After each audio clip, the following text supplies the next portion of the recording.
Learn from my mistakes. If you pick up the Pulsar ES HE70, make sure you're using a USB cable fast enough to handle the insane 8K bowling rate. At $200, this keyboard sits firmly in the premium category, and with that price tag comes some serious expectations. For those of you who don't know, the ES stands for Pulsar's Esports lineup. That means you can make adjustments directly on the board.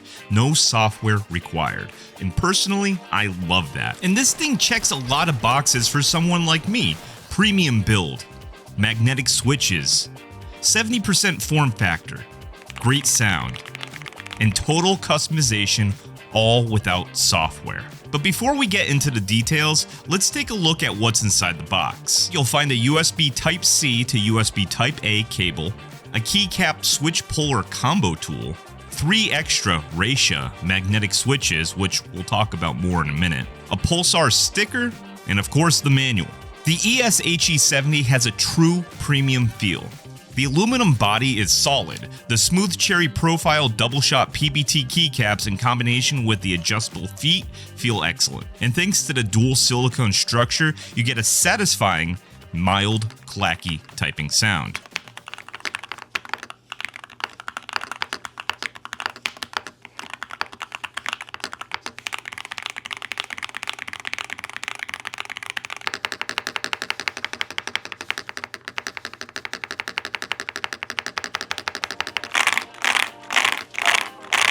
For gamers, you'll find north-facing LEDs, and the RGB here is impressive. The lighting is bright, vivid, and most importantly, it doesn't flicker on camera, which tells me Pulsar used higher quality LEDs. You can control the lighting directly from the keyboard with the onboard menu. Hold the FN key and press down the arrow key twice to enter the menu. Press the knob while holding the FN key to cycle effects. This isn't as intuitive as I would like.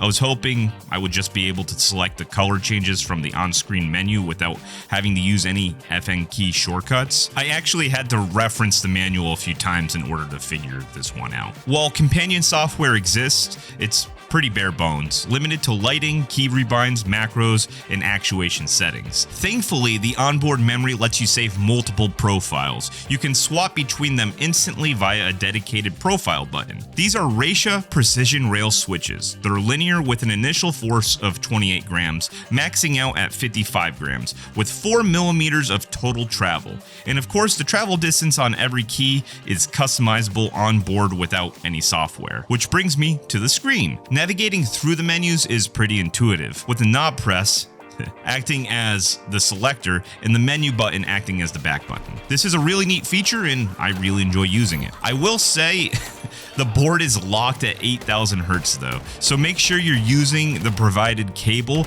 or one that's fast enough to keep up. Otherwise you might get issues, say if you were to plug the cable into a USB extender that didn't have the bandwidth to keep up with it, like somebody we all know and love. $200 is a steep price and puts this in the same league as Wu-Tang, Melitrix, Razer, and Keychron, along with some other keyboard manufacturers. But Pulsar is always pushing the envelope, pursuing things I haven't seen anybody else do, and for that, they get kudos. All in all, the ES HE70 is built for esports, but polished enough for enthusiasts. If you're someone who's tired of dealing with software and you want a plug-and-play gaming keyboard that you can bring anywhere, then you may want to consider the ES HE70. As always, thank you for watching. I hope you learned something, and until next time, GG.